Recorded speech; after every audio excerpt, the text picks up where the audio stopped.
discussion. My name is Glenn Deason. With me is Alexander Mercouris from the Duran and John Mearsheimer, the great IR scholar of our time. Welcome to the both of you.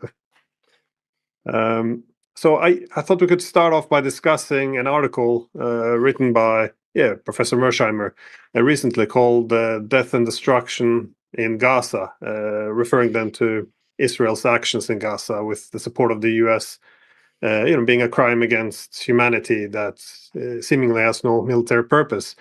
And when I first read the article, my first thought was it didn't seem like a usual Mearsheimer article because, as a political realist, you often tend to analyze, cold hard national interest to assess how to explain the actions of states. But in this article, you begin by writing that some of the purpose was put on historical record now that not all Americans were supporting these crimes being committed, and also in your conclusion you suggest ask if there's no decency left. So I agree with the sentiment completely. I'll just made that observation that it stands maybe a bit out from your usual writing, but taking it to this point though, what would be the cold hard national interest really in Gaza? Because for the Israelis, like why this indiscriminate killing, the massacre of civilians, destruction of hospitals and civilian infrastructure, deliberately starving the population? Again, what you're describing is, of course, we can, even if we ignore the issue of morality and decency, this action seems to be alienating Israel's allies and uniting its adversaries, which could be even suicidal for Israel in the long run. So, well, first, from Israel's perspective, how does this serve Israeli interest? And secondary, how does it serve US or even European interests? Because I would say both the US and the EU continue largely to express unconditional support, making themselves complicit in this crime to a large extent. So again, I don't see how this can be defined by our national interest, either Americans or the Europeans. So the collapse of our moral standing, surely impacts our position in the international system. So it was just interesting, actually, both your perspective, but perhaps go with John first. Well, you raised a lot of different issues, but let me start by just talking about what I think the Israelis are up to in Gaza. I think their main goal is to ethnically cleanse Gaza, to force the Palestinians who live in Gaza to go to Egypt and to go to Jordan, so that Gaza is empty of Palestinians. I think that's the principal goal. And what they're doing is they are murdering huge numbers of Palestinians. They've murdered about 70,000, about 20,000, 70% of whom are women and children. They're also going to great lengths to starve the population. They're destroying the infrastructure. They're making the place basically unlivable. They're humiliating the Palestinians, destroying hospitals. And again, all of this, I believe, is for the purpose of driving the Palestinians out. However, they may not be able to do that. And therefore, what they're doing is they're punishing the Palestinians and basically sending them a clear message that if they're not driven out, they should understand that if they ever rise up again and rebel, they will pay a god-awful price once again. The Israelis have long believed in the Iron Wall, and the Iron Wall, which is a term that was invented by Zev Jabotinsky, who was a Zionist on the right back in the early part of the 20th century, believed, the Iron Wall believes, or it's predicated on the assumption that you can beat the Palestinians into submission. So I think absent successful ethnic cleansing campaign, what this is a massive punishment campaign to get the Palestinians to submit to Israeli domination. At the same time, it's very important to understand that the Israelis are interested in going after Hamas and destroying Hamas. And going after Hamas and destroying Hamas is different than the punishment campaign directed against the civilian population, which I just described. And one of the really big questions that's on the table these days is whether or not they can destroy Hamas. But their goal is to destroy Hamas. Now, if they drive all the Palestinians out of Gaza, uh, Gaza is emptied of Palestinians, then they solve the Hamas problem. But if they don't drive the Palestinians out, and so far it looks like they're not going to be able to do that, then the question is, can they defeat Hamas? My argument would be, just to give you a quick assessment of this, is that the Israelis are doing an excellent job of murdering huge numbers of civilians and destroying Gaza, but they're not doing a very good job of getting Hamas. Uh, if you follow this closely, there's very little evidence that the Israelis have killed or captured large numbers of Hamas fighters. They're not parading or showing pictures of Hamas fighters that they've captured. And at the same time, if you follow what's going on in Telegram channels, it's quite clear that the Palestinians, here we're talking about Hamas, are inflicting significant casualties and doing significant damage to Israeli military equipment. So the Israelis are in quite a fight inside of Gaza, and it's not at all clear that they're going to defeat Hamas. So that, I think, is basically where we stand today with regard to the campaign, the Israeli campaign in Gaza. Yeah, I mean, can I say this is fully consistent with my own views? I'm going to speak a little bit now as a Greek, because obviously I was educated and brought up within a Greek tradition of statecraft. And I think it is fair to say that in Greeks, going all the way back to antiquity, the fact that there is conflict between states and the fact that there is violence between states is something that is taken as absolutely read. We are not, deluded about this, but it's always been understood that when you do resort to violence, you must do so for a realizable and achievable objective, and that you must know what you're doing. If not, unconstrained violence is not only immoral, if you like, it is also counterproductive. It works against you in the end. If you cannot destroy Hamas and you cannot displace the entire population of Gaza, and if in fact trying to pursue those two objectives at one and the same time actually means that you can't properly execute on either one of them, then what you are doing is a profound mistake. At which point, it is no longer realistic or rational. It becomes dangerous and irrational and profoundly misconceived.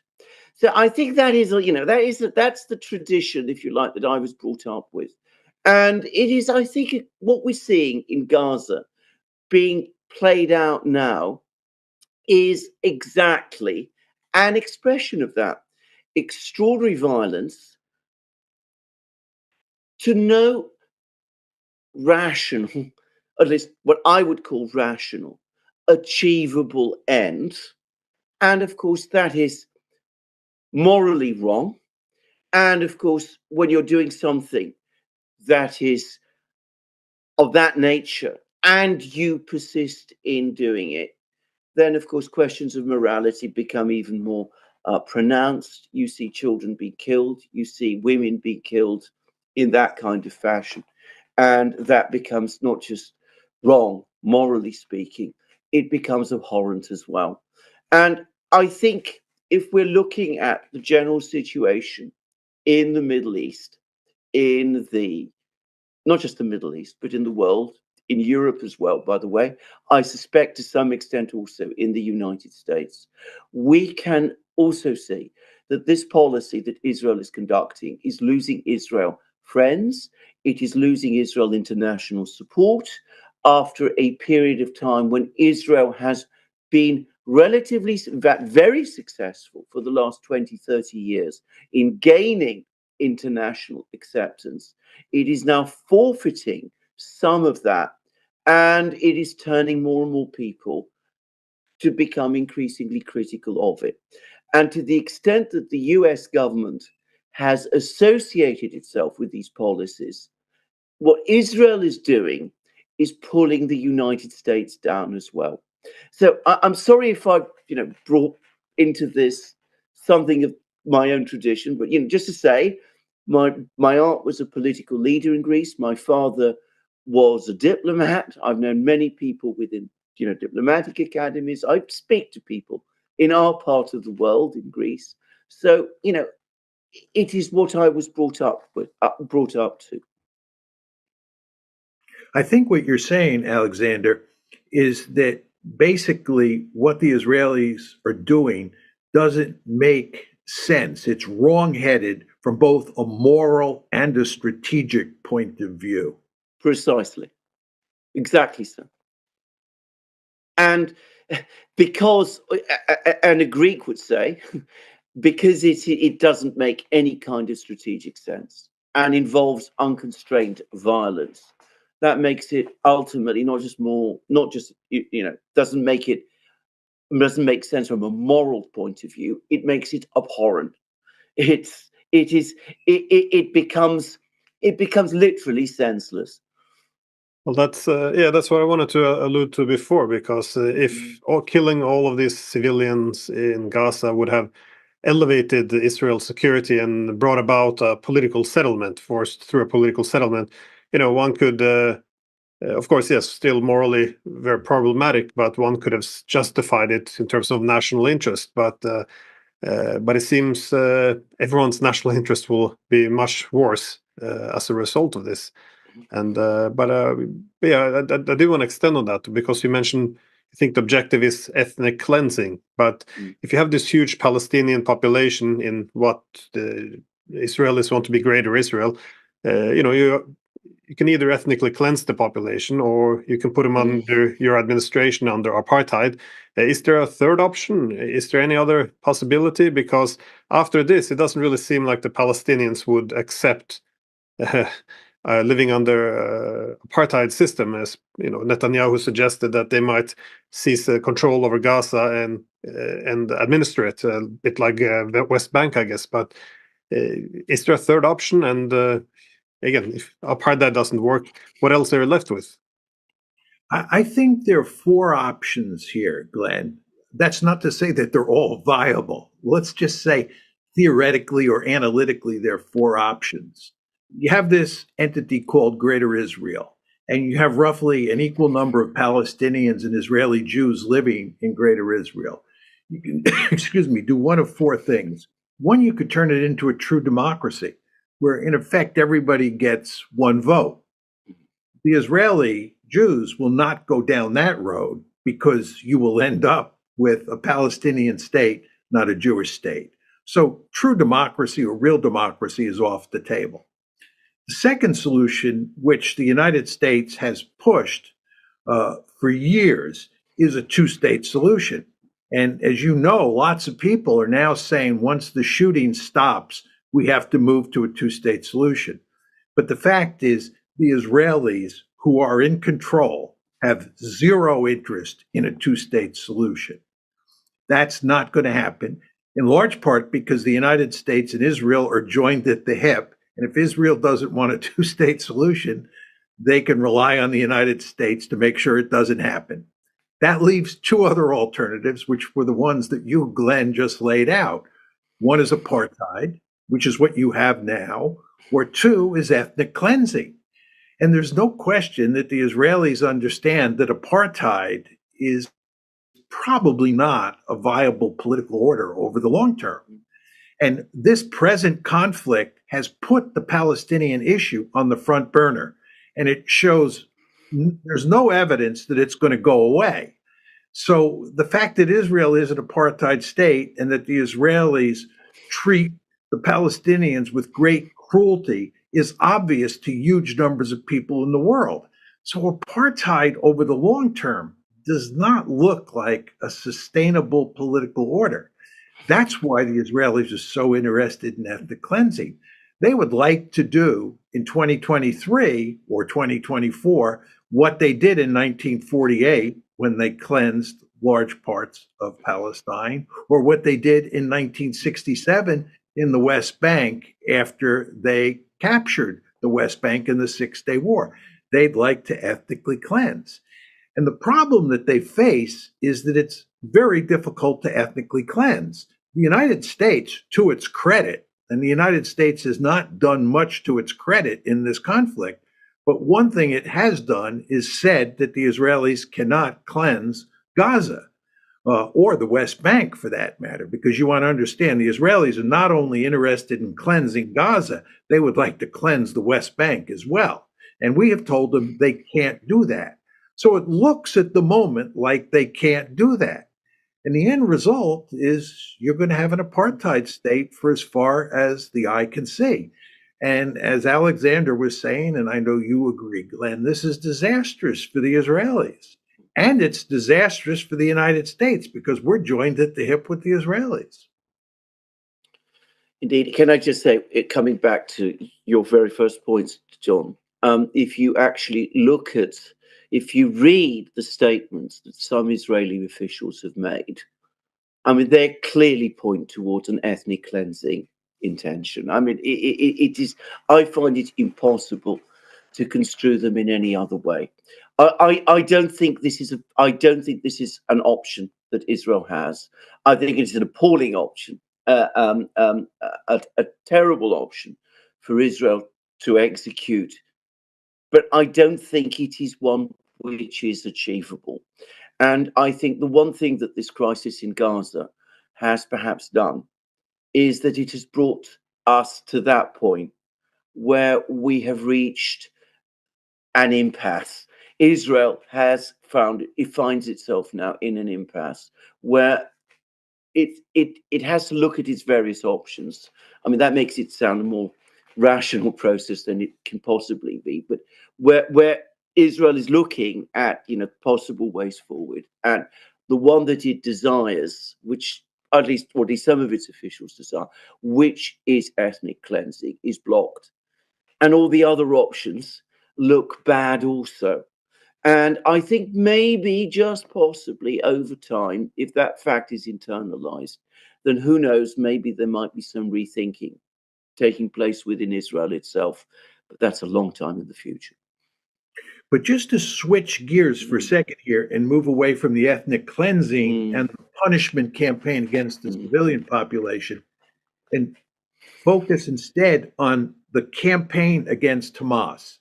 If I'm right that they are not being very successful, they're not achieving much success in eliminating Hamas, what are the consequences for Israel if Hamas lives to fight another day? I mean, the Israeli leaders have promised that they would decisively defeat Hamas. Hamas was going to be eliminated, period, end of the story. It doesn't look like they're succeeding on that front. And we can tell all sorts of stories why they're not likely to succeed. Where does that leave Israel when this conflict is over? I think defeated is the answer. I mean, I think it would be very, very difficult if you have a situation where there is a Hamas still in Gaza and it has not been destroyed and the conflict has ended.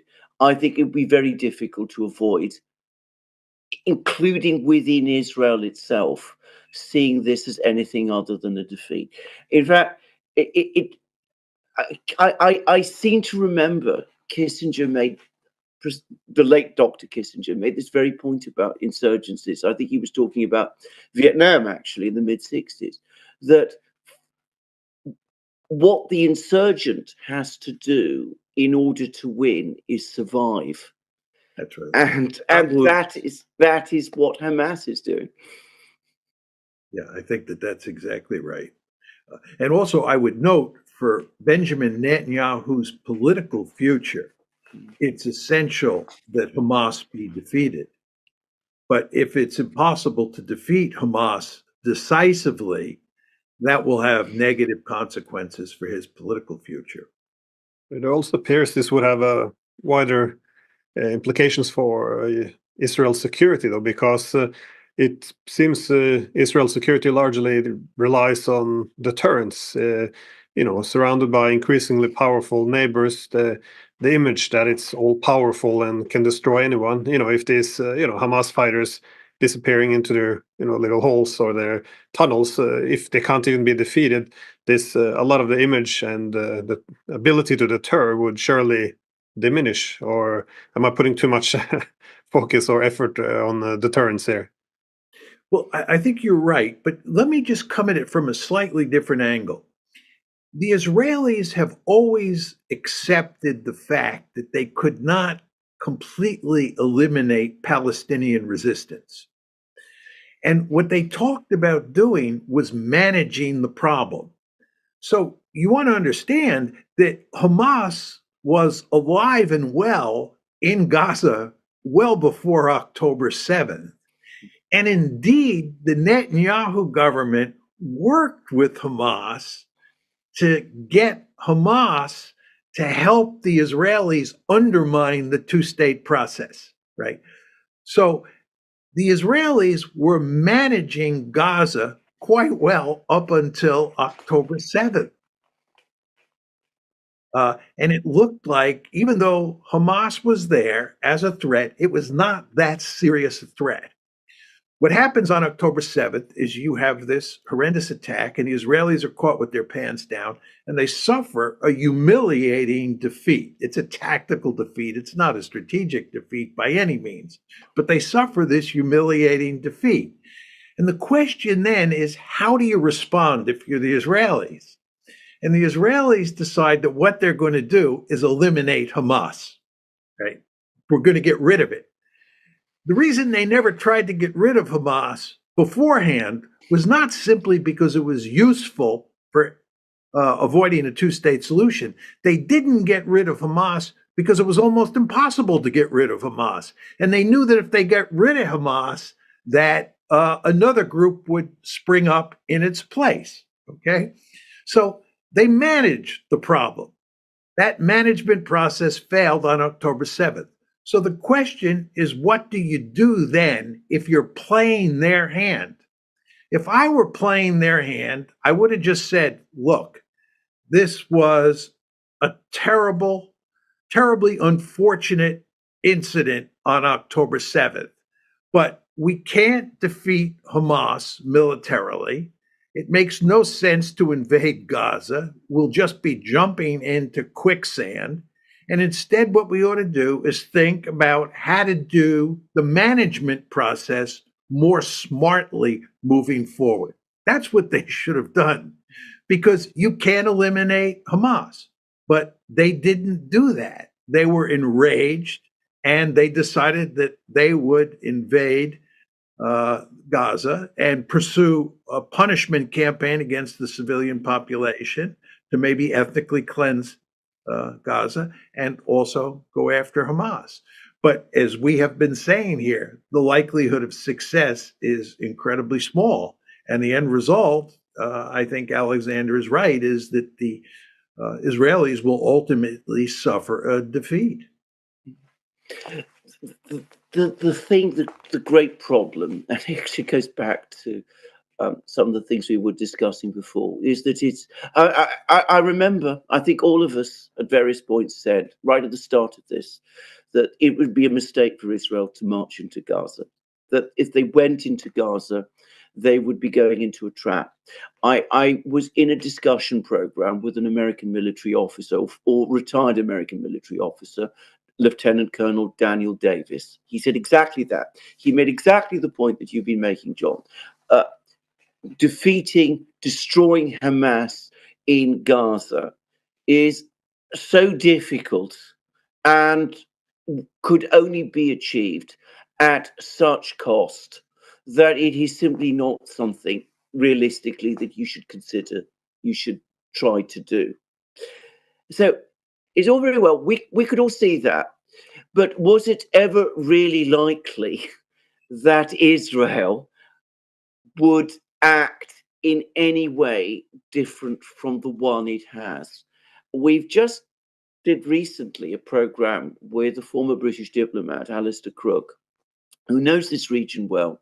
He knows people in Hamas. He knows people on the Israeli side. He got quite close at one time to Ariel Sharon.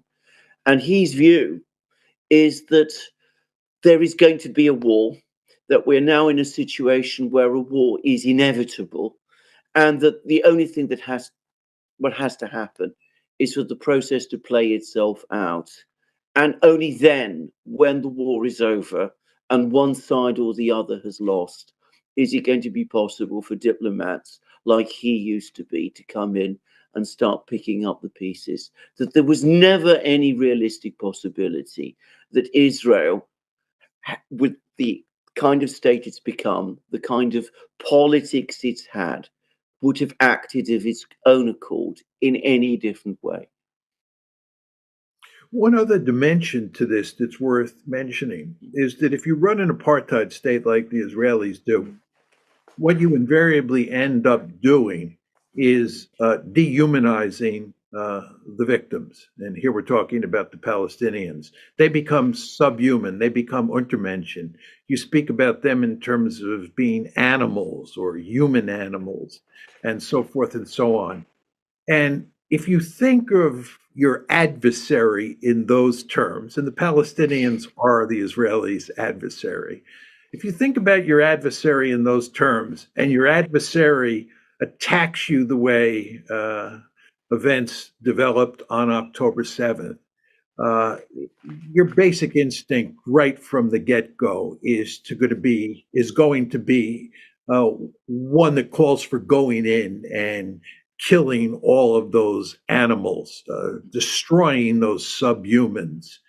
And if you look at the rhetoric of Israeli leaders about the Palestinians and about what they would like to do in Gaza, I think it's horrifying. It's just hard to believe um, that the Israelis are talking this way.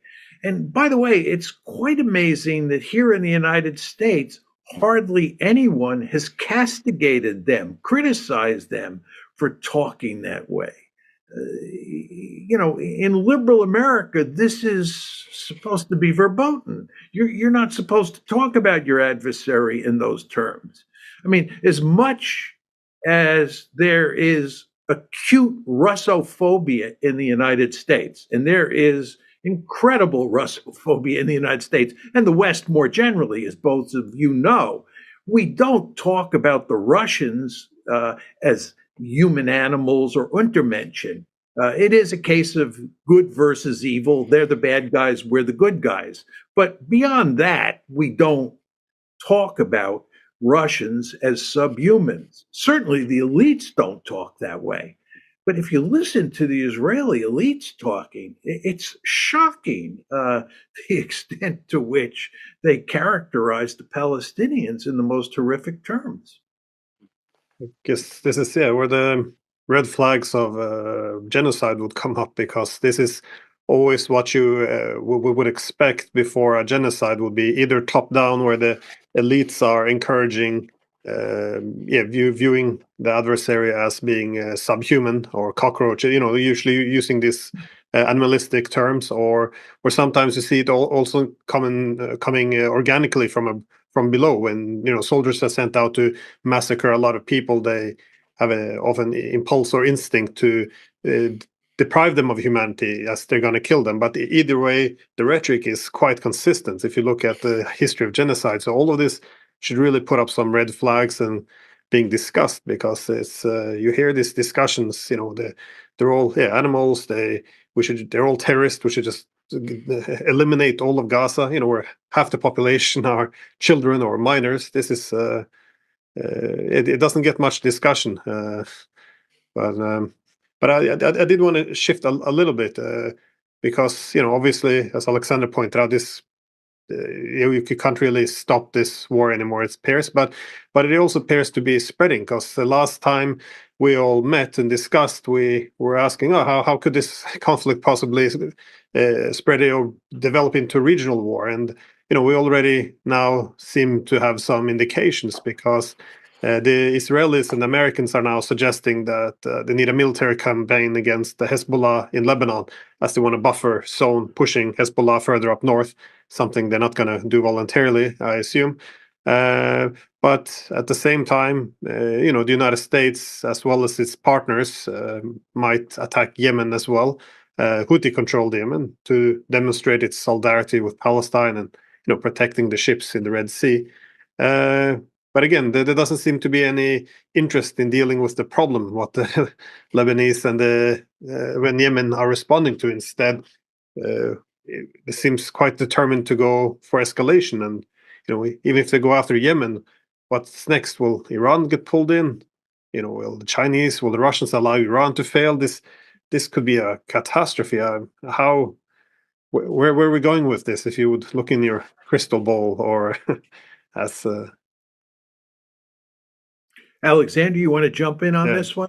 Yeah, I mean, I think that this is we go back exactly to the point that John was making. When you are up against, when you hit, a wall, when you are no longer able to do what you want to do, and you're facing defeat, and you have got yourself into the mindset that the Israeli leaders have. And John is absolutely right. The language from Israel has been terrible.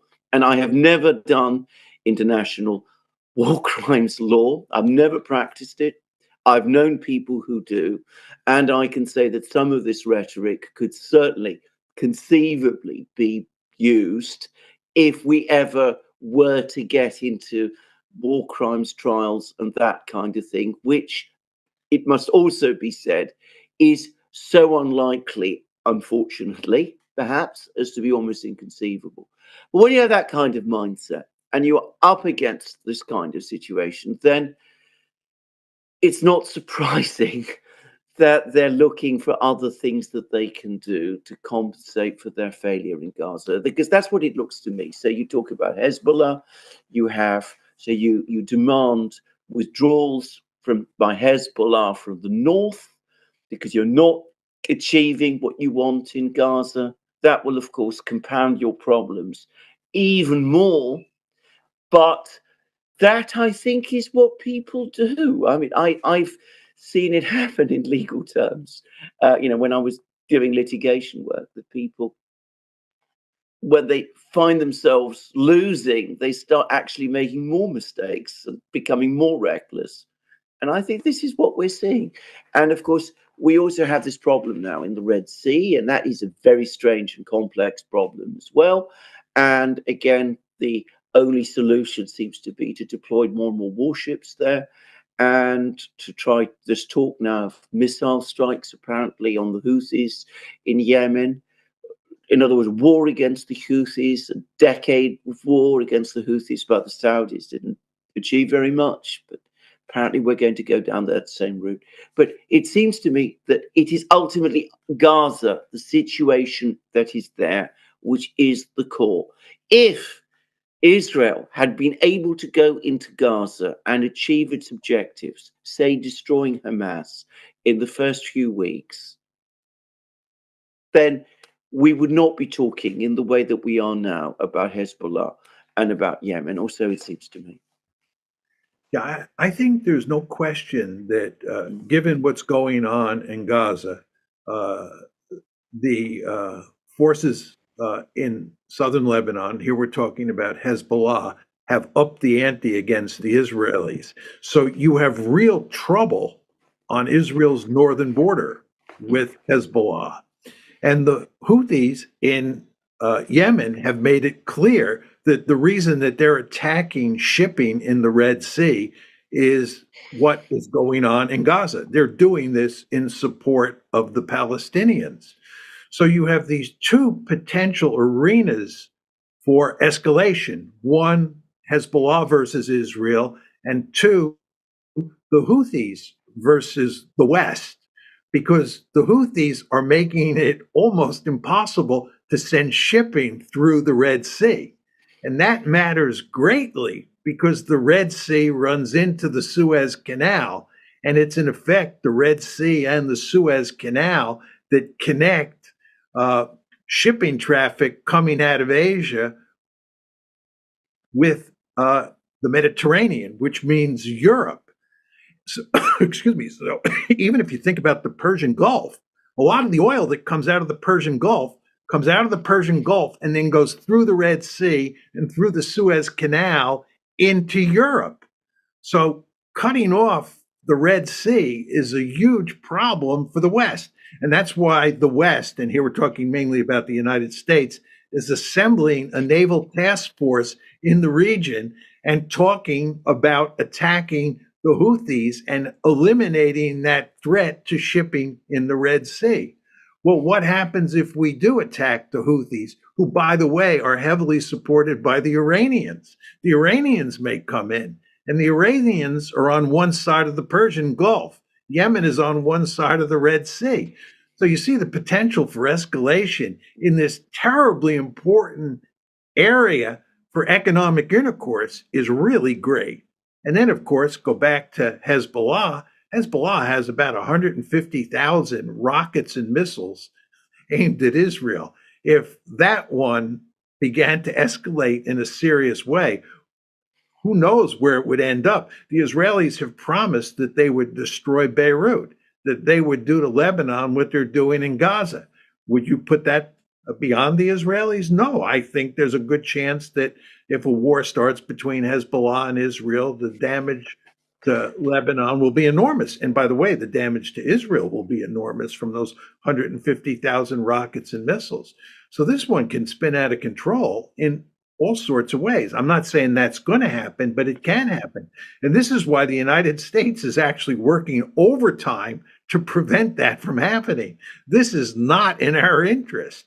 But again, how much control we have remains to be seen. I feel So, I just feel what the coalition of the willing, if you will, which has been built up in the Red Sea by the United States. I'm just wondering if there's a switch and bait going on here, because at the moment they're building up this coalition to protect the ships going through. So Britain, Norway, a bunch of other countries, Netherlands have all signed up for this. However, at the moment we see the Yemen sending a drone, a $2,000 drone, and the Americans have to intercept it with a $2 million missile. Obviously, this isn't gonna. In the long run, this isn't going to work.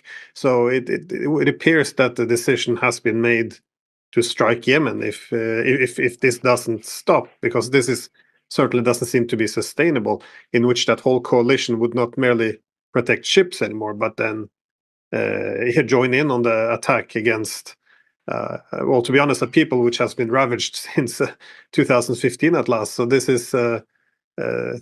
I don't know. Do you think the coalition would hold if this transfer or translates from protecting ships to going on an attack against the Yemen? I personally don't know. I mean, I think the United States would be in a good position to coerce its allies into coming along with the Americans. How much of the actual fighting America's allies would do is open to question. But I think those allies would basically do enough to make it look like the coalition was holding.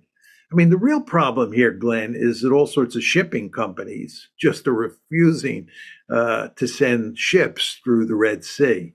I mean, the Houthis don't even have to strike and hit a ship to send a message to these shipping companies that they shouldn't send ships through the Red Sea.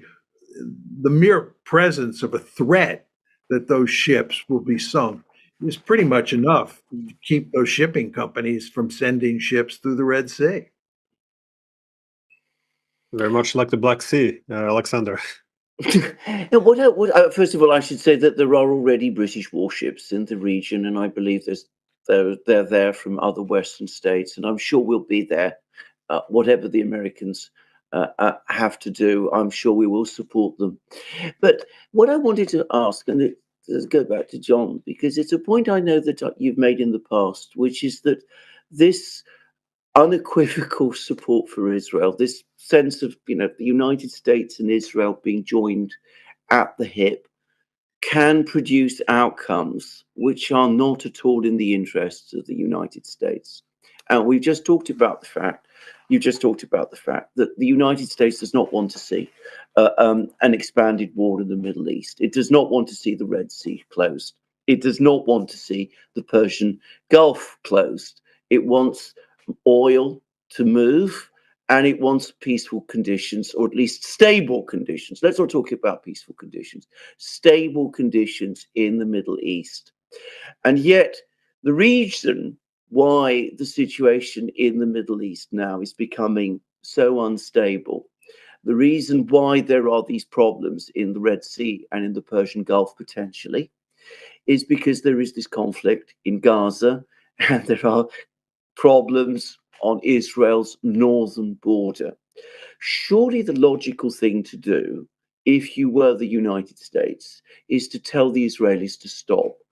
Say to them, look, we understand that you have this major problem with Hamas. We understand that it might be a defeat for you, but it would be fundamentally contrary to our interests and to most of the world's to see a regional war in the Middle East and the interruption of oil supplies. Now, am I getting this wrong?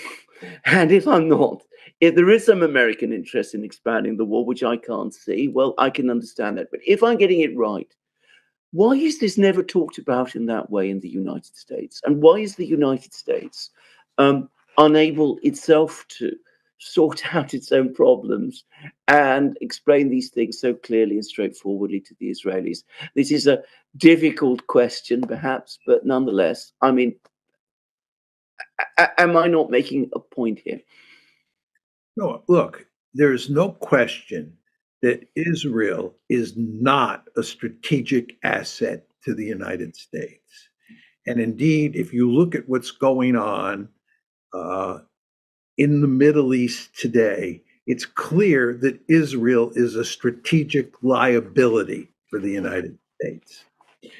I would emphasize that since the administration of Jimmy Carter, every United States president has worked hard to get Israel to accept a two-state solution, because American presidents and the American foreign policy establishment in general has long understood that if you're going to put an end to the Israel-Palestine problem, you're going to get real stability surrounding Israel. You had to have a two-state solution.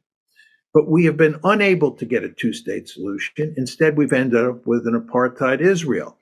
And the end result of that is the mess that you see today. This tells you that Israel is a strategic liability. Now, some people say we support Israel unconditionally, not for strategic reasons, but for moral reasons.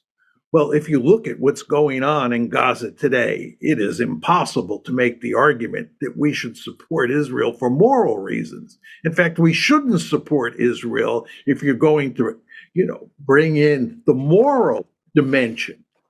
But what this all says is that there is no strategic case for supporting Israel unconditionally, and there is no moral case for supporting Israel unconditionally. Therefore, why do we support Israel the way we do? Why are we joined at the hip with Israel? Why do we have this relationship, which is unparalleled in modern history? And the answer is the Israel lobby. And the fact is, in the United States, we have this Israel lobby. We have an Israel lobby that is a remarkably powerful interest group that works over time to make sure that the United States supports Israel unconditionally.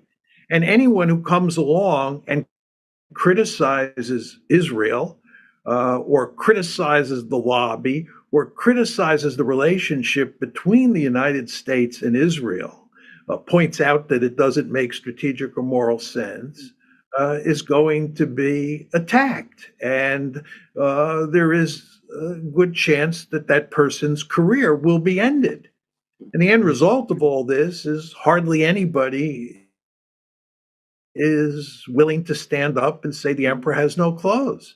Uh, you just don't have any real discussion in the United States. And I would argue you no longer have such a discussion in Britain or in Europe more generally on whether it makes sense to support Israel unconditionally. And again, it's because of the lobby. I mean, look at what happened to Jeremy Corbyn in Britain.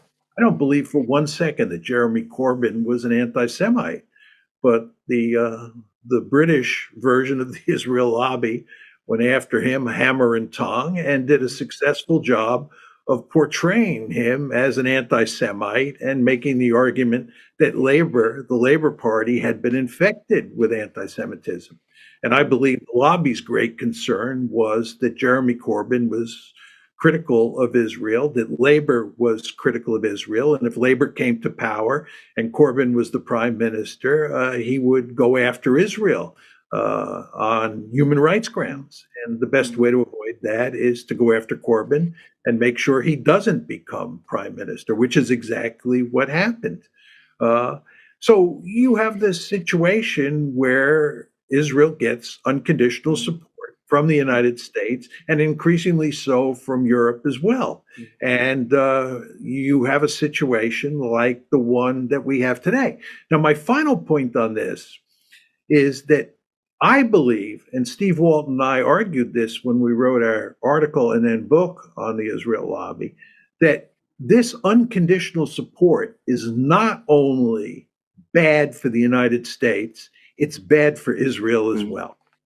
In other words, the lobby's efforts to get the United States to never criticize Israel and support it no matter what it did has allowed Israel to turn itself into an apartheid state.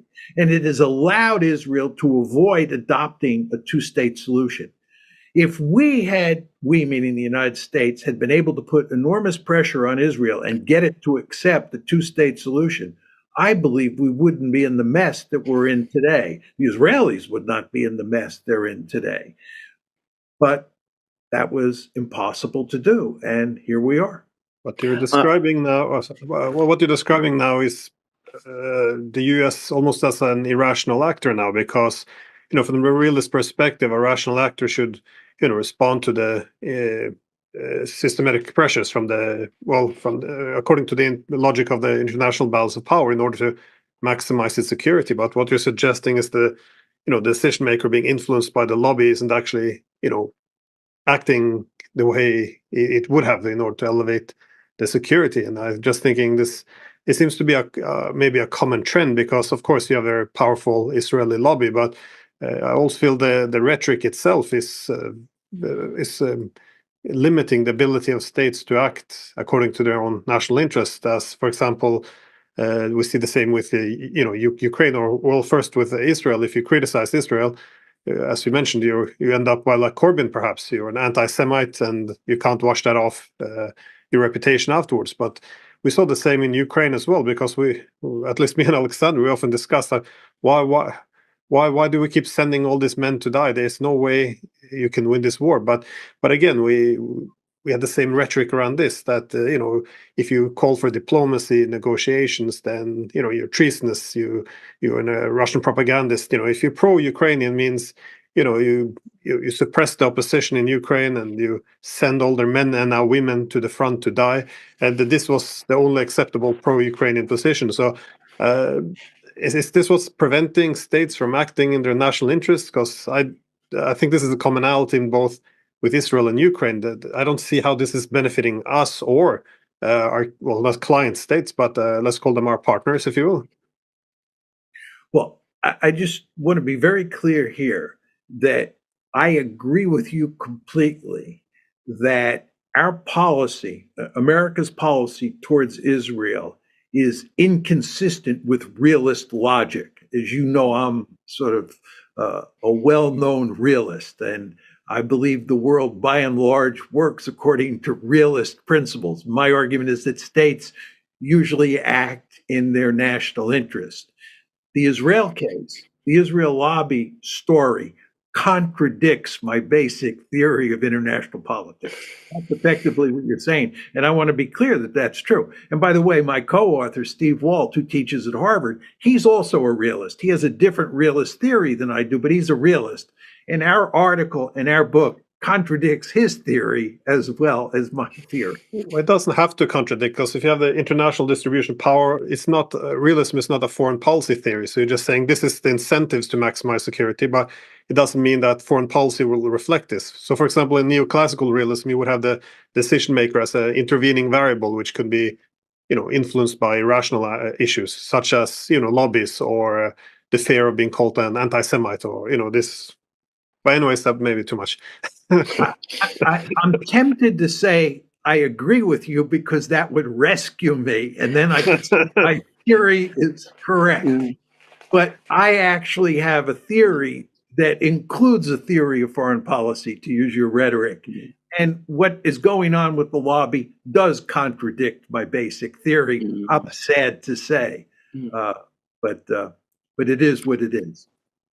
I mean, I have to agree about Ukraine, though, because again, it seems to me that what has happened, if we look at the last 30 years of Ukraine, is that those within Ukraine who have always taken maximalist positions in terms of relations with Russia have always been able to win, because they've always been confident that behind them is the United States, and by the way, the rest of the West too. So they're always able to come to other Ukrainians who have been prepared to say, well, look, it is actually in Ukraine's interests at various times to compromise and to reach solutions. They can always come back and say, well, we don't need to do that, because ultimately we're going to win, because the Americans and the Europeans will back us. And that has been, I think, a consistent problem. It's always ended this way. It's why, for example, they felt that they can take actions like the one we saw in Maidan in 2014, when a government was overthrown, and pursue military campaigns, ill-judged military campaigns in eastern Ukraine in the summer of 2014, and why they can ignore the Minsk agreement and do all of these things, because they say, well, in the end, we can get away with this, we can do this, and because the Americans will support us. So why do we need to compromise? Why do we need to accept people like President Yanukovych, who does his deals with Russia? Why do we need to grant autonomy to the eastern regions? Why do we need to give people the ability to, have some kind of formal status to Russian? And this has steadily had the effect of making Ukrainian political discussion within Ukraine itself increasingly radicalized, and voices of, if you like, moderation or compromise increasingly marginal. I think both Glenn and I, who've been following Ukraine in one form or another for many years now, we have seen this, how this has actually played out on the ground. I do not disagree with you at all. But there is a difference between the Israeli case and the Russian case, and that is what is driving the train. In the Israel case, it's this powerful lobby, this powerful interest group inside the United States that really matters. If you talk about the Russian case, what you were just describing, I'm not disagreeing with what you said for sure, but there's no lobby there, right? I accept that. Yeah. So the question is, what's causing this?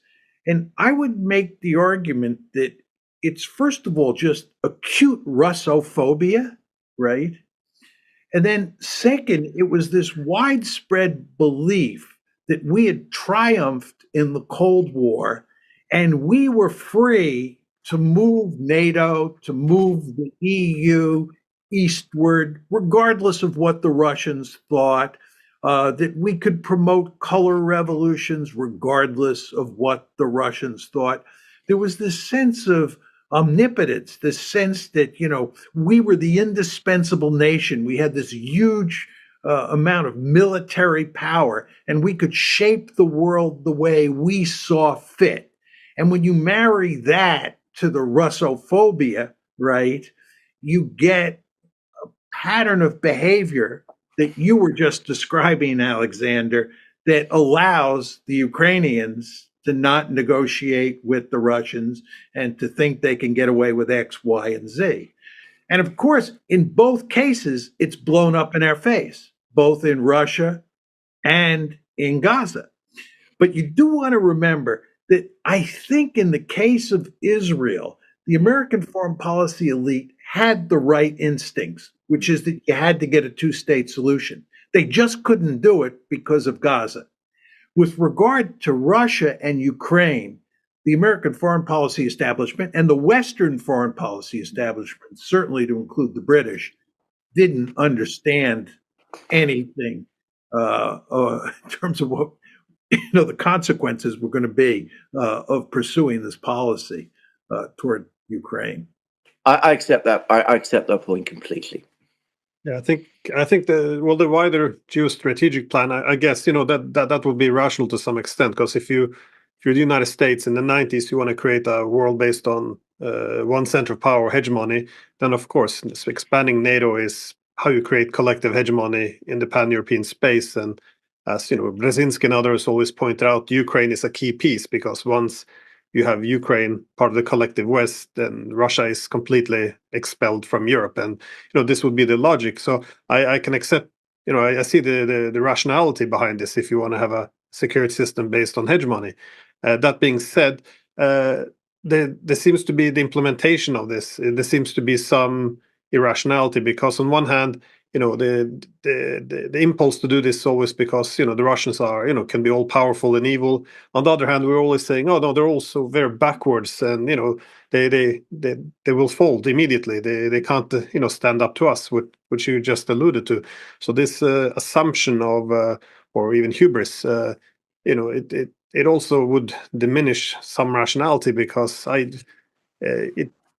it just seems a lot of the foreign policy makers, the ones publishing in foreign affairs, all the articles seem almost like wishful thinking, hoping that something, the natural order will restore itself, that the Russians will fall, and the West will seize the battlefield, if you will.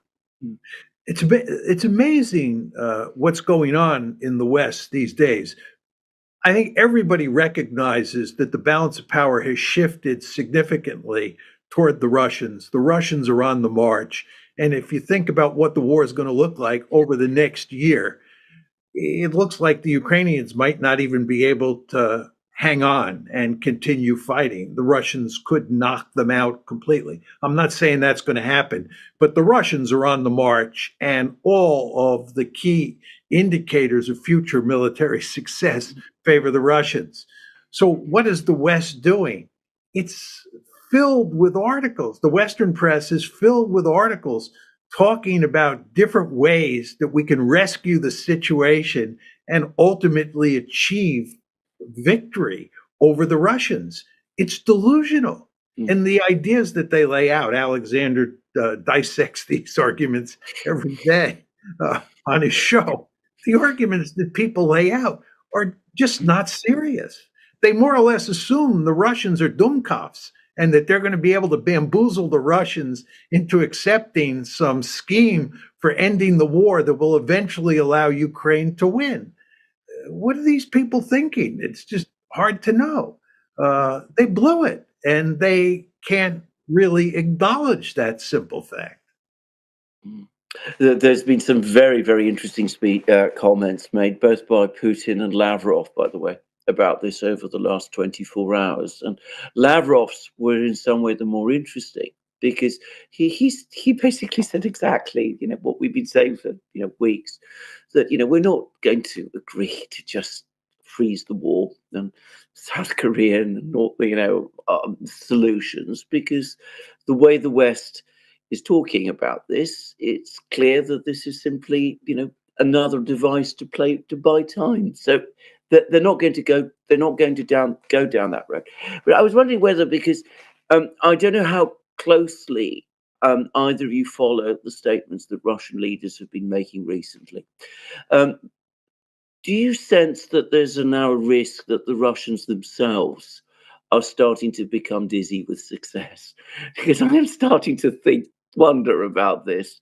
There's been some very, very extraordinary statements, about, the solution is total victory, total surrender by Ukraine. That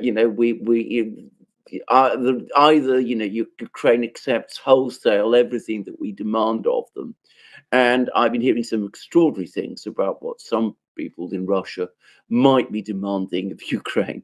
Either they accept all of that, or they're just going to be absorbed into Russia all over again. I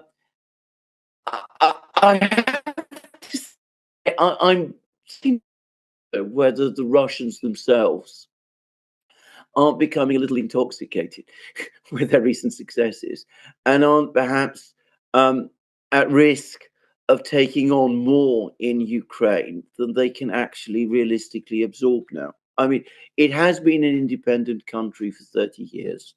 It has developed an identity of its own, particularly in the western regions, but also, I suspect, in central Ukraine too.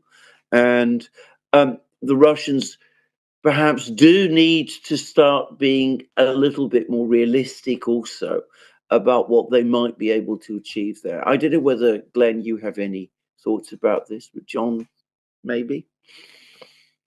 No, I've seen some comments from the Russians at the UN mission. They made this statement as well that they have no more belief in the possibility of a peaceful settlement in terms of the West, putting forward a actual solution, which makes Ukraine neutral. Indeed, whenever we propose freezing the front lines, casually, not in official agreement, it is always in the context that we'll fight them another time. But this is, of course, does make sense. So on one hand, I agree. I think the Russians are now very openly stating that they have no more believe in any political settlement, which means they will only accept full capitulations from the Ukrainians.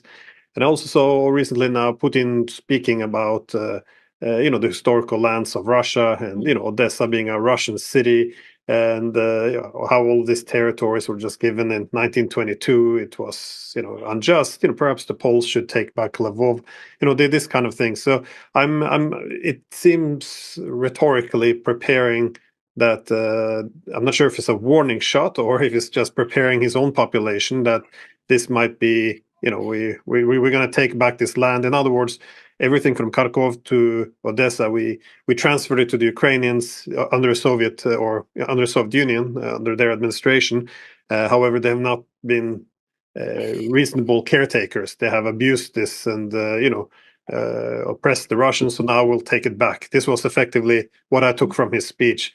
But no, I don't disagree with you, though. I think one of the things the Russians underestimated was the development of a distinctive national Ukrainian identity over the past 30 years, even for the historical Russian regions, which still have this is a whole new generation over the past 30 years, which have grown up. And this is why I think it was Solzhenitsyn who wrote that the Ukrainians don't understand we're both from the same origin, that we're brothers, and the Russians, he said, don't understand that once you cross the Dnieper, they're completely different from us. So I think this is still something that the Russians might be underestimating. That if they just knock out Zelensky and the Bandera influencers, that somehow they will just naturally gravitate back to Russia. I don't think. I think there might be a bit of wishful thinking. I'm not sure what, John, if you have any thoughts on this. Yeah, let me make a couple points. One is, if you look at Putin's famous July 12th, 2021 article that he wrote I actually think it's quite apparent in that piece that he recognizes Ukrainian nationalism. Uh, Putin's own view is we're blood brothers and we're blood sisters. That's Putin's view. But if you look at the piece, he is very clear that there is this powerful force out there called Ukrainian nationalism. And he's actually writing that article in the context of the civil war that's going on in the Donbass. And that's very much about Ukrainian nationalism. So I think Putin is a very smart guy, and ultimately he will understand that there are limits to what the Russians can do in Ukraine because of Ukrainian nationalism, especially the further west you move and the more the land is populated by ethnic Ukrainians. But I want to just sort of raise a more general framework for thinking about this issue. And I think, Alexander, that the Russians do sound intoxicated these days. It's what we and IR used to call the victory disease, right? You begin to think that you have the magic touch and you can go on, and everything just gets better and better. But the Russians, and here we're talking about Putin, talk about the three objectives that they have, which is denazification, demilitarization, and a neutral Ukraine, a Ukraine that has no security arrangements with the West, no NATO membership. I think to achieve actually all three of those goals, you have to conquer all of Ukraine. Right. In other words, if you conquer about 40% of Ukraine, I often argue that the Russians are likely to end up with about 43%. Let's assume that they conquer 40% of Ukraine. The other 60% will be a dysfunctional rump state. But that rump state will be run by people that the Russians consider Nazis. It will not be demilitarized because the West will continue to support it, however meekly, but will support it. And it will have a security relationship with the West. So they will not have achieved their three objectives. I think you have to conquer all of Ukraine to do that. You have to win a decisive victory to achieve those three objectives. Now, is that going to happen? And there's sort of two ways of thinking about it. One is that the Ukrainian army just completely collapses. I'm not saying that's likely, but it is a possibility. This is an army that's on the ropes. It is in terrible shape. It could collapse. If it collapses, would the Russians then occupy all of Ukraine? I'm not sure that would be a good thing to do. Then the second question is, if it doesn't collapse, right, the army doesn't collapse, it hangs on, the West continues to support it over time, you don't end up conquering all of Ukraine. And the end result is you don't achieve all three of your objectives. But what you do achieve is that you get back a lot of territory from Ukraine, you make it part of Russia, and you have left over a dysfunctional rump state that is in really no position to join the EU or to join NATO. But I think that's the best the Russians can do, because I think that conquering all of Ukraine is just asking for really serious trouble. So I'm curious what you think of that, Alexander. Well, Putin, as I said, did give this speech yesterday to the Russian Defense Ministry. And I'm going to say two things. I haven't read it fully. I haven't yet had time to read it properly. But two things. Firstly, he's very bitter and very angry with the West. And that was something that came across very, very clearly.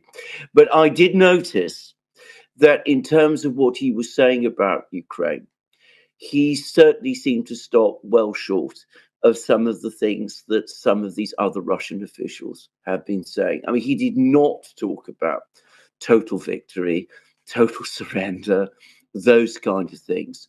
And my strong impression was that the major focus for him, the thing that he really will focus on, are two things.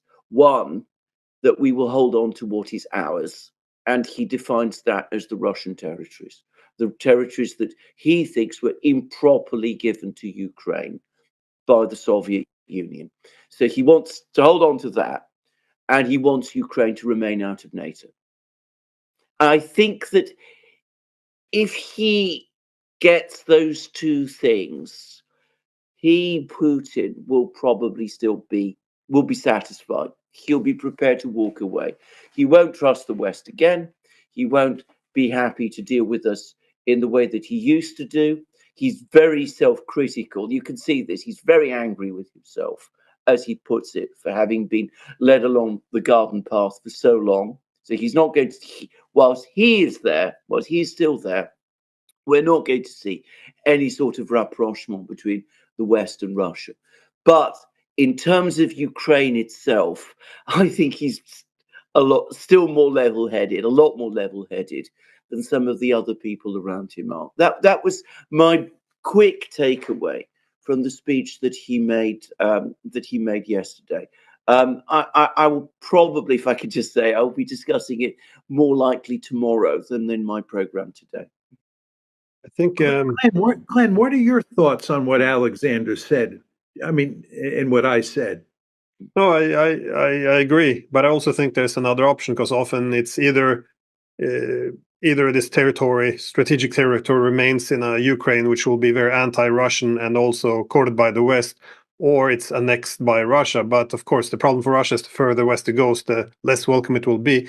But I remember this map which Lukashenko was standing in front of, where Ukraine was split into regions. Now I'm not sure if there was some goals or objectives of balkanizing or splitting up Ukraine, but that would possibly be a solution, because I think for Ukrainian nationalism in the decades to come will probably remain fiercely anti-Russian. But the problem isn't only to have an anti-Russian Ukraine. The problem is it's too strong. So you can either make as you, in your words, make a basket case out of it to make sure that the economic regions, what makes it strategically valuable, cease to be part of Ukraine. But in order for Russia not to expose itself or overextend itself, it also has the option of attempting maybe to break up the country a bit, because the southern regions from Odessa are not necessarily too happy with Lvov. And I think now that the Ukrainians are losing, a lot of the foundations they had for solidarity starts to diminish. I mean, they all seem to turn on each other now. Zelensky, Zaluzhny. So they might choose to walk down that path. I'm not sure if that's something they're even contemplating, but the difference between annexing it from Russia or leaving it in Ukraine will be to push for independence of certain regions, and then provide them with security guarantees, or even some economic benefits. They might, once they've taken the territories, they can't accept ending up in NATO's hand, at least. But it's hard to say. This is similar as in the conflict in the Middle East. No one will be able to get everything they want here. So this is how do they deal with it? I'm not sure. Glenn, it's quite clear that Putin is talking about Odessa as a Russian city. Alexander has emphasized this on his various shows. Do you think the Russians will attempt to take all of Odessa? And do you think that they will be able to swallow it, in the sense that there will be enough pro-Russian sentiment in Odessa that the Russians will not have significant problem absorbing it or annexing it to Russia? I couldn't say enough about the sentiment. I think this war has changed a lot. I'm also not sure the pro-Russian elements. I also got impression from a lot on Ukrainian Telegram channels that there's a lot of some sympathies for Russia, which don't dare to raise their voices because there will consequences. But I think there's also been a lot of Russia alienated, also a huge part of that population. So I wouldn't be able to say, but I think that Russia would want to cross the Dnieper River and go all the way to Odessa. Furthermore, yeah, it would be the historical legitimacy, given that these were historically Russian lands, but also for the Black Sea, because the way, if NATO is able to link up with Odessa in Ukraine's hand, it will always be a possible dagger pointing at the Crimea. So I think they would want to solve this issue. But again, it remains to be seen, because I think once the Russians cross the Dnieper River, will attitudes in Europe and America change? Because then we might get a renewed interest in Ukraine, if you will, because I don't think the NATO countries would like to see the Russians in Odessa either. So, but I'm not sure. My guess is as good as yours, I guess. But if I can ask Alexander a question, just building on what you said, you used the phrase, if the Russians cross the Dnieper River, there may be a renewed interest in the West in supporting Ukraine. Alexander, do you think that there would be a renewed interest or just a continued interest? Because as I look at things, there's no evidence that the West is losing its interest in supporting Ukraine. They are having trouble getting this package through the House of Representatives, but it looks like the West is doubling down. Well, in terms of Europe, definitely they are. I mean, certainly in Britain, the fervour within the political class to support Ukraine remains as strong as ever. And I believe the same is true in Germany. I don't see any sign of any slackening there. On the contrary, the greater the problems and the more doubts there are about where the Americans might be going, the more intense emotionally the commitment becomes. Of course, if you talk to people outside the elites, then I suspect most of them have lost interest in this a long time ago, and they probably won't be very interested if it goes to Odessa or not. But they're not the people who will make the decisions. Amongst the people who make the decisions, I don't think there's been any change at all. I think the enthusiasm is exactly the same. I just want to go back to this idea of balkanizing, dividing up Ukraine, which is the kind of thing 19th century statesmen used to do. Bulgaria, for example, was divided up into various different places. I think this would be extremely difficult to do today.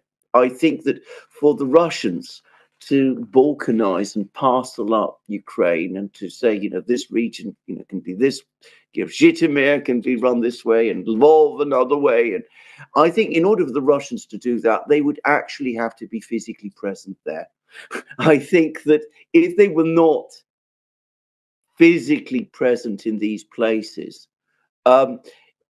any sort of lines they draw might very, very quickly lose their reality. I mean, you could easily see things like that come together again. And I suspect there would be pressures from people within Ukraine to come together again.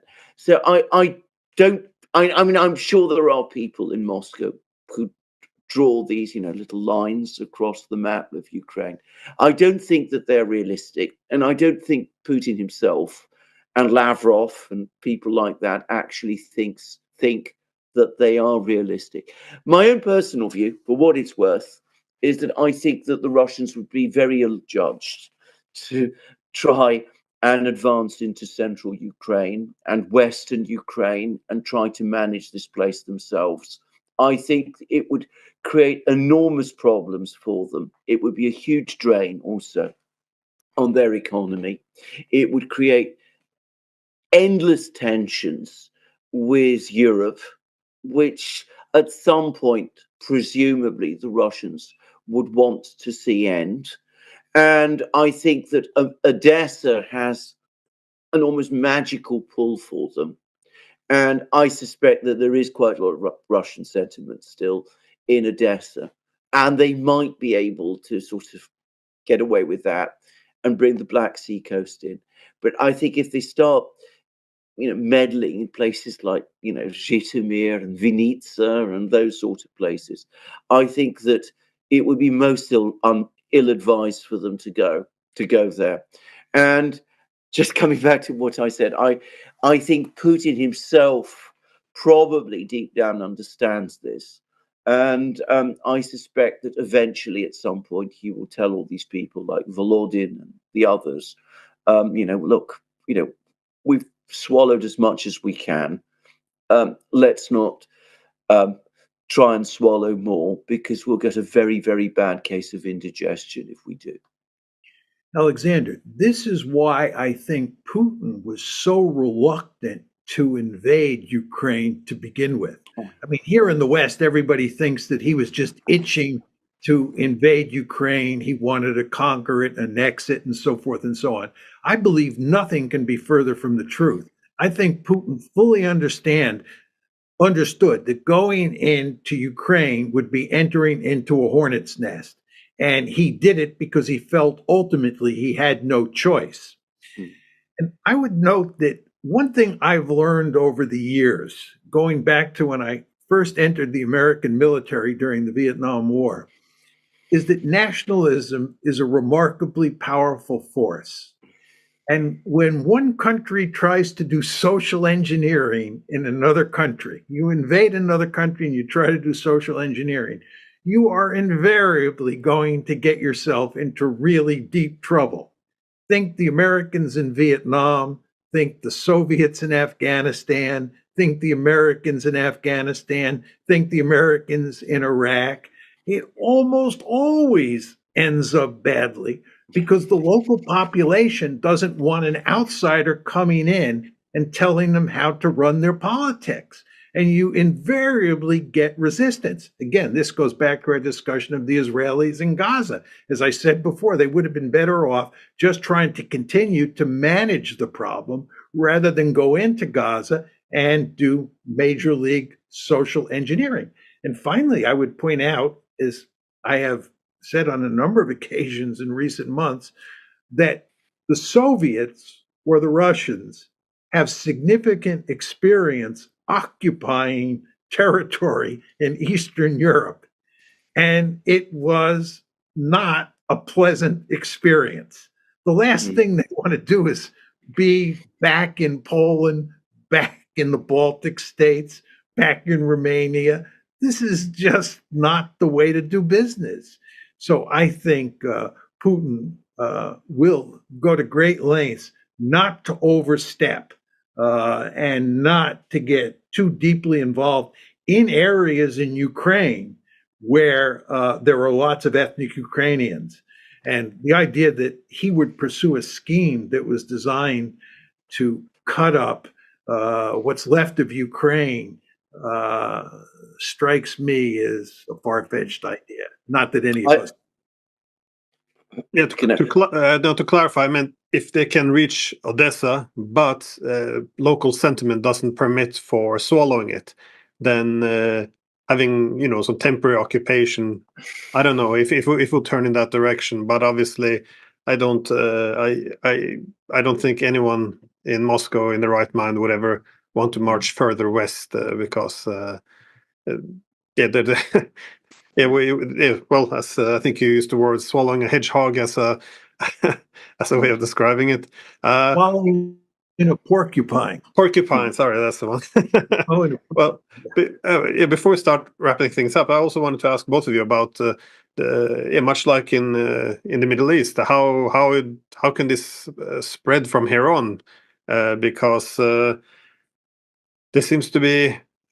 So far, we've been lucky, I think, but that it hasn't spread in other regions. But now that things appear to be unraveling along the front lines in Ukraine, it could. I know the Georgians, they complained that they thought Ukraine was planning a Maidan regime change in Georgia to, set up a southern front against the Russians. Others worry Moldova that, NATO and Ukrainians can go in to knock out Transnistria and the Russian peacekeepers there. Others look to Finland, Sweden, Norway. Where we're going with this? Do you see it as likely, or if so, which direction do you think we might be heading? You want to go first, Alexander? Well, I can I just say, coming back to a point that John made again, I haven't read the speech that he gave properly. I haven't, read it through carefully, but from what I could see, there were long passages in it in which Putin set out his own deep reluctance before the war to start a conflict there.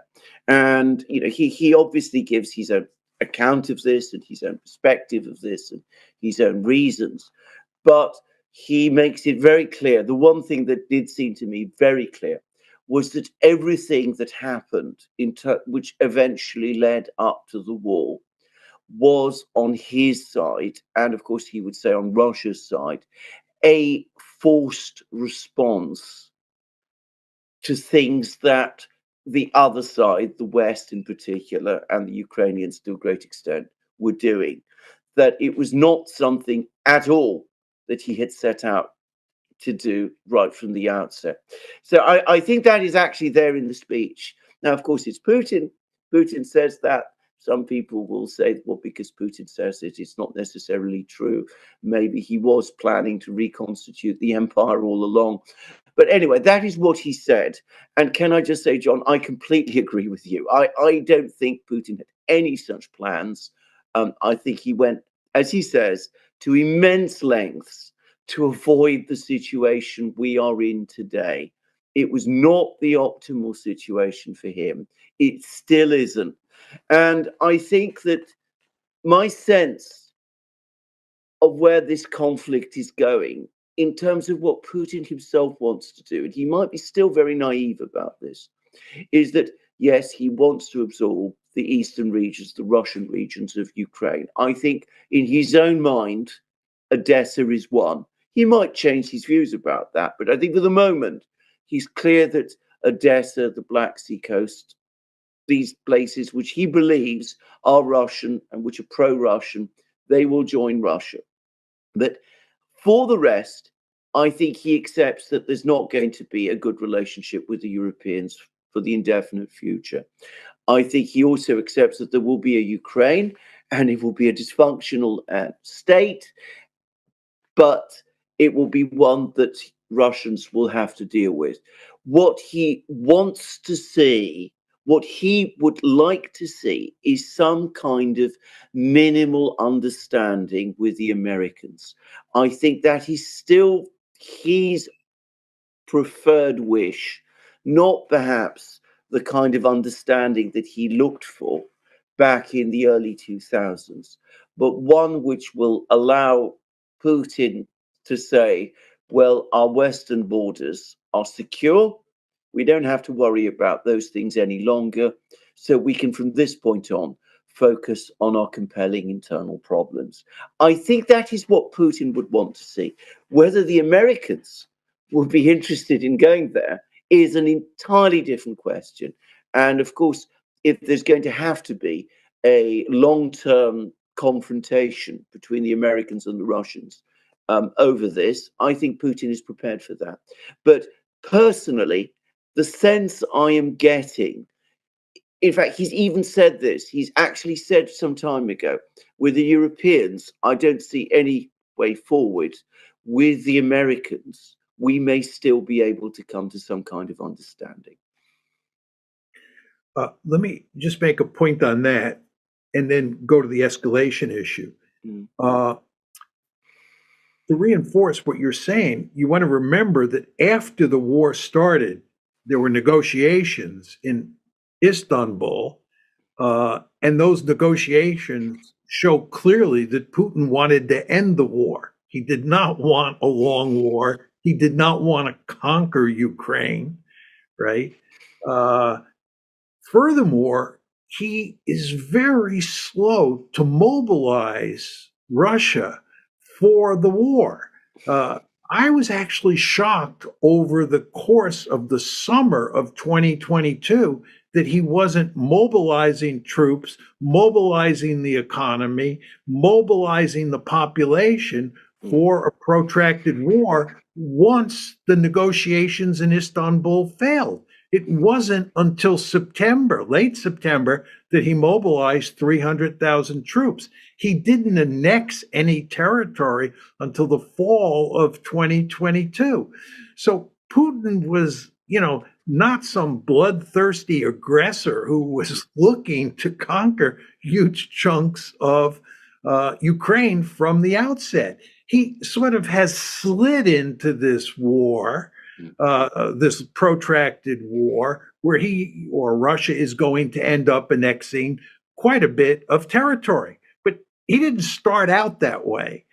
There was an escalation in the goals, and he was rather he was a reluctant escalator, for lack of a better term. I know that in the West, it's very hard to make this argument without being called Putin's puppet, but I do think the facts bear it out.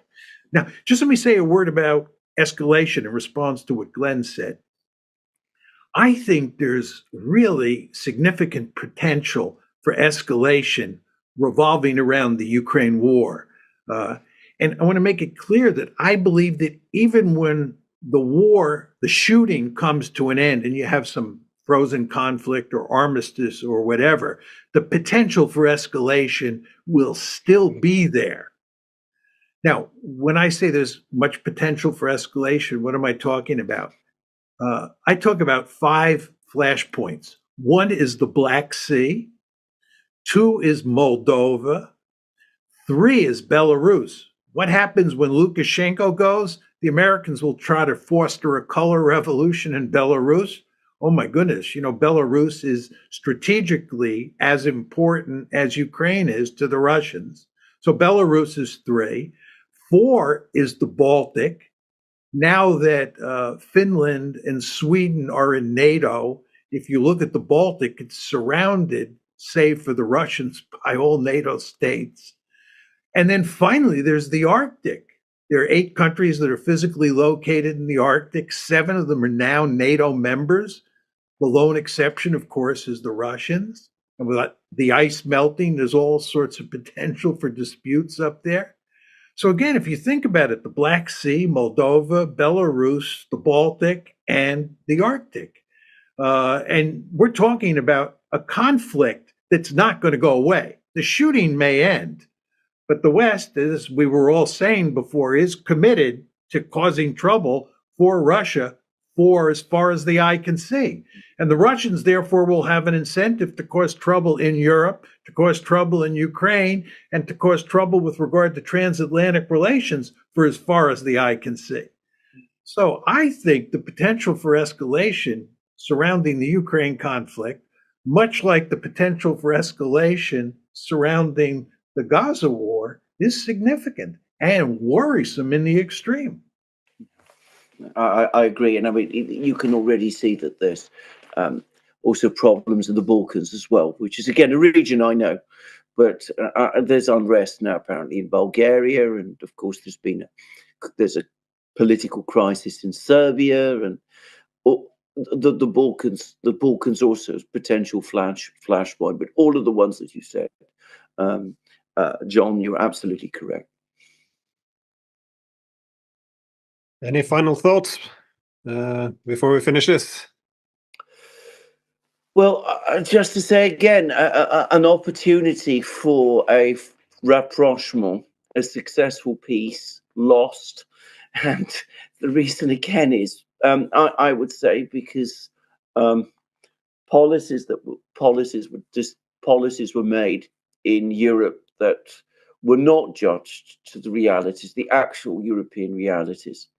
And in a kind of a way, the same in the Middle East. I mean, I'm not saying that, peace in the Middle East was as easily achieved there. I don't know the Middle East so well. But I think that we could have had a much more stable situation in the Middle East a long time ago if diplomacy had been, if foreign policy rather had been conducted more realistically.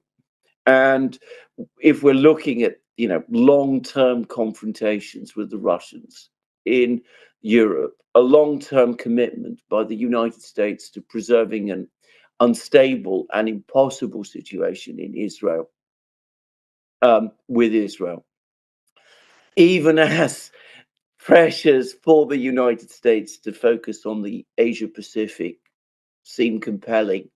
Well, if we have all of these things going on at the same time, it's because of a whole set of mistaken decisions and bad policy outcomes, which could have been avoided and should have been avoided. I make one final point, and that has to do with the discourse surrounding both the Israel case and the Russia case.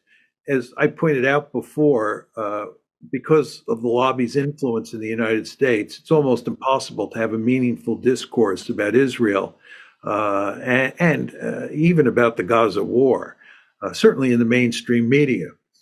I think when you talk about Russia and you talk about the Ukraine war, as the three of us know very well, since the war started on February 24th, 2022, it is well nigh impossible in the mainstream media to have a meaningful discussion about Russia and about Ukraine, because people who have our view, our basic view of the situation, are excluded from the discourse. I would make the argument that when you are in a liberal society, uh, it's very important that you don't let these illiberal tendencies come to the fore and quash out a meaningful or eliminate a meaningful marketplace of ideas. I just think it's very important that people be able to talk about controversial issues, and that people who have views that contradict or challenge the conventional wisdom be allowed to make their case and to be heard in effect. And I think with regard to Israel, again, that has not been the case for a long time, and it's to the detriment of Israel and the United States. And I think with regard to the Russian case, and especially with regard to the Ukraine war, as the three of us know very well, that has certainly been the case. And we have not been served well by that. And I think moving forward, more and more people in the West ought to be self reflective about this issue. And there ought to be some attempt made to open up the discourse and to let the dissenters have their say, uh, based on the principle that this is for the good of the country, that it's good for making sound decisions. It doesn't guarantee you'll make a sound decision, but I believe that having an open discourse maximizes the prospects that you'll do the right thing. Or if you don't do the right thing, you'll make a quick correction. But in the world that we live in, it's very hard for voices like ours to be heard in the mainstream. I completely agree with that. And I would also add, by the way, that in my opinion, far too many decisions nowadays in the West are not only made without proper discussion, but are made to a great extent in secret. I don't want to push this too far, but I mean, I think that particularly, for example, about the Syrian war, for example, all sorts of decisions were made by all sorts of people. Relatively small group of people talking to each other, not listening to people from outside who perhaps knew the area and the region and the complexities there better. And the result was very, very bad decisions were made. And It's that is only possible when debate is basically shut down. Because if you want to maximize your security, I always advise start with the security dilemma. Like how do you elevate your security without undermining the security of your opponent? The problem I feel is you're not allowed to discuss even the security of the opponent. Try to explain the security concern of the Palestinians. Well, then you hate Jews, you're told. Try to explain the security concern of the Russians. Well, now you're legitimizing imperialism. So I think this is also what John and as well as you, Alexander, referring to this. We effectively wiped out all space for debate. And if you can't have debate, this competition of ideas, how can you possibly reach good policies which actually elevates your security instead of just fueling this